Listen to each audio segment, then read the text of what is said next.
La Sardegna ha il triste primato di avere la più alta percentuale di dispersione scolastica in Italia e significa che ha un sacco di ragazzini e ragazzine che non finiscono la scuola dell'obbligo. I dati del 2022 parlano del 13,2% di abbandono scolastico e l'obiettivo dell'Unione Europea è del 9% entro l'anno 2030. C'è anche un altissimo numero di ragazzi e ragazze che non studia e non lavora, 23,6%.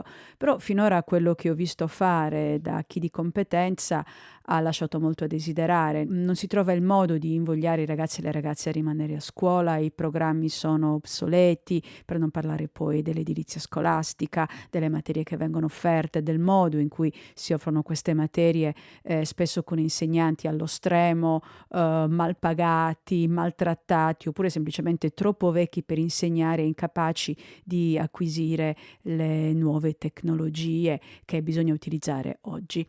Discorso completamente diverso invece è quello che si fa in Giappone quando si pensa alla ritenzione scolastica. Infatti ad aprile del 2022, lo scorso anno, ha aperto nel centro di Tokyo, nel quartiere di Shibuya, la scuola superiore per sport elettronici, eSport High School, quindi un liceo dove si preparano ragazzi e ragazze a un futuro nel mondo dello sport, ma non solo negli sport tradizionali, anche quelli elettronici, cioè i videogiochi. È infatti una scuola che è stata pensata proprio per combattere l'abbandono scolastico. La scuola dell'obbligo in Giappone arriva solo fino ai 15 anni e questa scuola ha come obiettivo quello di far di nuovo innamorare della scuola i ragazzi e le ragazze che invece dalla scuola vanno via. Ed è una scuola molto particolare, è un liceo privato che da subito si contraddistingue rispetto alle altre scuole in Giappone che hanno delle regole molto ferree, a volte anche difficili da capire,